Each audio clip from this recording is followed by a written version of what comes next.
Well, are you looking for information on Sandbridge, one of the many cool beaches in Virginia Beach and one of the local favorites in this area? Well, we're going to talk all about Sandbridge today, and we're going to start right now.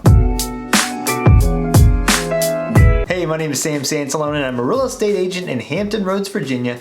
And if it's your first time here, welcome! There's plenty of stuff for you here. Hit the subscribe button and the bell notification, and hit the like button if you do like the video. It really tells YouTube that I'm doing a good job and it spreads the word, so I appreciate that. But today we're talking all about Sandbridge and Sandbridge Beach, which is one of the several beaches in Virginia Beach, but it's on the southeastern section of the area, and it's one of those places where if you're wanting to get away from the oceanfront, which is where all the touristy area is at the beach, this is a good alternative to go. We're going to talk about where it is, we're going to talk about the history, which is there's cool history about Sandbridge, and neighborhoods, because I'll do some drive-thrus like I always do in these neighborhood videos, and shopping, school districts, restaurants, and some cons and some drawbacks to living in this area too. And we'll talk about other areas close by Sandbridge, because this area is not one that most people live in. People that live close by also visit and frequent this beach too. So we'll talk about the neighborhoods nearby if you plan on living in this area and want to go to Sandbridge frequently. Well, where is Sandbridge? Well, on the bottom right hand corner, you'll see, first of all, you see where the oceanfront is on the eastern side of Virginia Beach. We'll draw a line down southeast, and that's where Sandbridge is, a little pocket right down the southeastern corner of Virginia Beach. That area of Sandbridge goes all the way down technically into North Carolina. It's actually considered the Outer Banks of Virginia, but if you can tell from where Sandbridge is, it's kind of a drive to other places. So for instance, it's about 20 minutes to Oceana, which is also in the southeastern corner of Virginia Beach. And then if you go to Town Center, that's about 30 minutes, Town Center, Virginia Beach. And to Norfolk Navy Base, NOB, it's about 40 to 45 minutes from that down southeastern corner up to the northwestern corner of Norfolk. And to give you some more context of where this area is, if you draw a line straight up north past the oceanfront up to the north end of Virginia Beach, driving from Sandbridge up to the north end is 30 to 35 minutes. Well, let's talk about the history. Lots of history in this area in Sandbridge. First of all, in the mid-1800s, this was originally called Sand Ridge. During that time, and going into the 1900s, this was a known area for hunting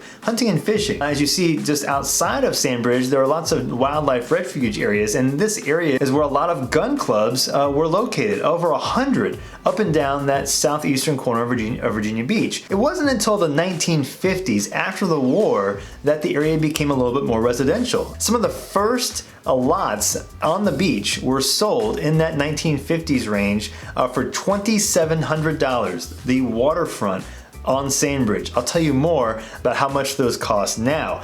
But the first house built in Sandbridge was by a guy named James Cabler in 1953. And there's actually a road named after him, Cabler Road, in Sandbridge. But some houses were built in the 1950s. But in 1962, a big storm, the Ash Wednesday storm, March 7th, 1962, demolished a ton of this area, came through and wiped out a lot of places. So it really required a rebuilding of this area. It wasn't until the 1960s where you see a lot of houses that you see still standing today. And since then, more sand has been added, so it really is a huge beach now compared to what it used to be. And it runs several miles up and down that southeastern corner of Virginia Beach going into North Carolina. So that leads me to the neighborhoods. So what do we have here for neighborhoods? Well, the neighborhood itself is not too big. If you've ever been to the Outer Banks of North Carolina, it's one long narrow strip of land and some houses on the shore and close to the shore. Well, this is kind of similar to that on a very smaller scale. There are several streets up and down Sandbridge that have houses offshore, and those are a lot cheaper than the ones on the beach. Now, the inland houses, detached houses, they can start as low as 1,000-ish square feet, 3 bedrooms, but they go up to oftentimes 8,000 square feet and 8 to 10 bedrooms. And you'll see some new construction, as you'll see as you see me driving through here. A lot of them, like I said earlier, were built in the 60s, 70s, and going into the 80s, and there was kind of a lull for a little bit into the late 90s, 2000s, where new construction started to be built again. And a lot of these offshore houses are in that 2,500 to 4,000 square feet range. That's kind of where most of them kind of land. Now, the prices of these areas, the low end, bare minimum, you're not paying any less than $500,000 normally for a house in here. And this is 2020, spring 2020. And it goes up to about $1 million for houses off the oceanfront. In addition to the single family houses that are all in most of the area of Sandbridge, on each end of Sandbridge, you'll see two separate condo developments, one on each side. One on the south side is pretty big. You'll see, as you see me pan around here, tons of units. These are like 2 or 3 bedrooms normally, about 1,500 to 3,000 square feet. But the price ranges are relatively low, starting at like $250, going up to like $600. However, the condo fees are what gets you. One of the condos has fees of over $900 a month. So just because the sales price is less does not mean that your monthly payment's gonna be that low. But once you go into the oceanfront side, the row of houses right on the water, they're large, 5 to 13 bedrooms, and down as low as 2,000 up to 10,000 plus square feet. Huge houses, and they can go no less than $1 million normally, and they go up to around $3-ish million in some of those larger ones. So remember when I said that those first lots sold for $2,700, these are the lots now with houses that are selling for between $1 and $3 million. And in terms of lifestyle, a lot of these houses are vacation houses or rented out on a regular basis, especially during the seasonal times between May, June, July, August, September. But then a lot of people stay and live the entire year, or live in the winter time and rent them out in the spring and summertime. So you won't find that these houses are always occupied. So if you do plan on living in this area, just know that going into it. Now for areas nearby Sandbridge. Well, first of all, there are a couple of neighborhoods I want to specify. One is Red Mill and the areas around Red Mill, which is the closest areas that have the most shopping nearby. And I'll point on the map here so you can see how far away it is. It's about 15 minutes away from Sandbridge. Now, next to that is Ocean Lakes. I've mentioned Ocean Lakes School District quite a bit. There are some neighborhoods in Ocean Lakes area that are close by too. Lagomar is another one I've mentioned in other videos past. I'll throw a link up about Lagomar too, but that's also about 15 minutes away. And just west of that is Strawbridge, which is another, not a neighborhood, but an area that has lots of shops close to Red Mill that's nearby here too. So just know that if you're gonna be nearby Sandbridge, it's still gonna be about 15 minutes or so at least to get from any of these neighborhoods over to Sandbridge. And as well, any area around that London Bridge Road area, there's plenty of neighborhoods over there that's still about 15, maybe 20 minutes away if you go a little bit further out.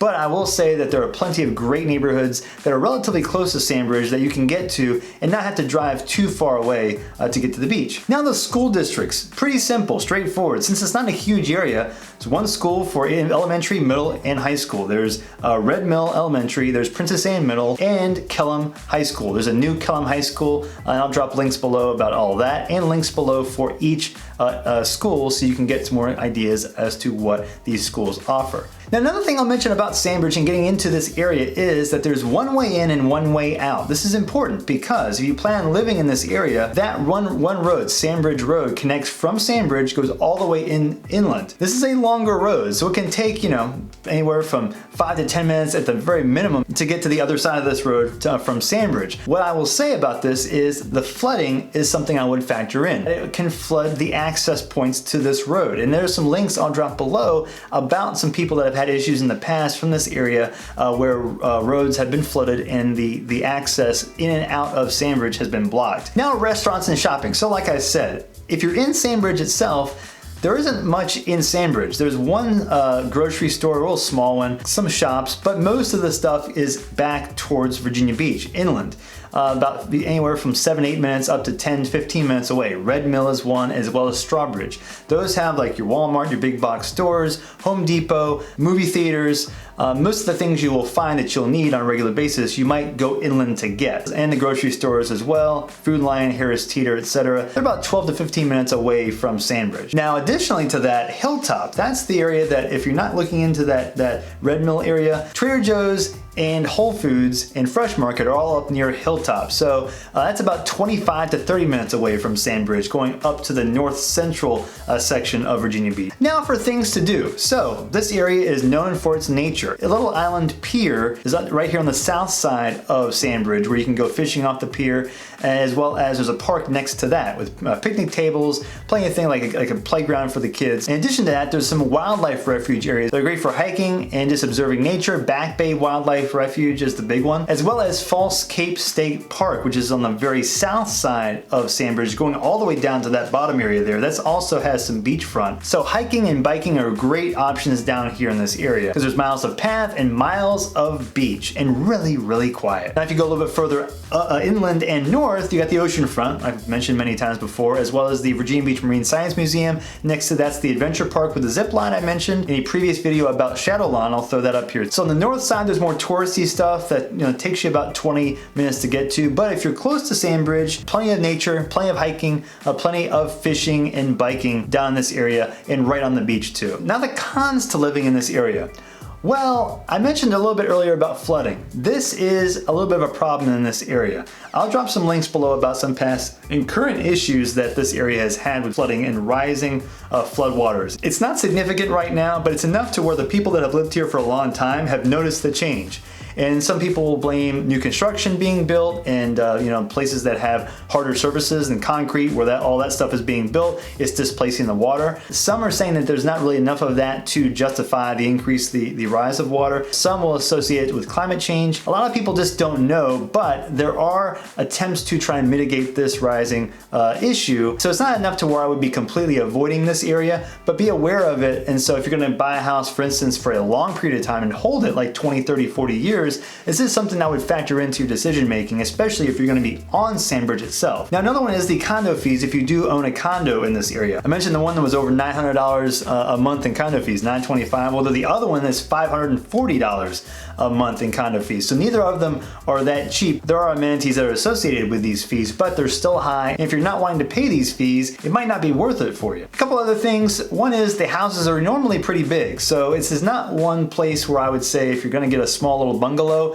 there are too many options. There are some options, but they're not prevalent. So if you're looking for a house in this area, you might be looking for the condo option first if you want something smaller. So it's not always suitable to find something that is in that 2, 3 bedroom bungalow kind of thing. They exist, but when you find one, you better jump on it because the scarcity is real high. And the next thing is, it's far from a lot of places. I mentioned the drive distance even to shopping. It's 15 minutes or so to a lot of these places.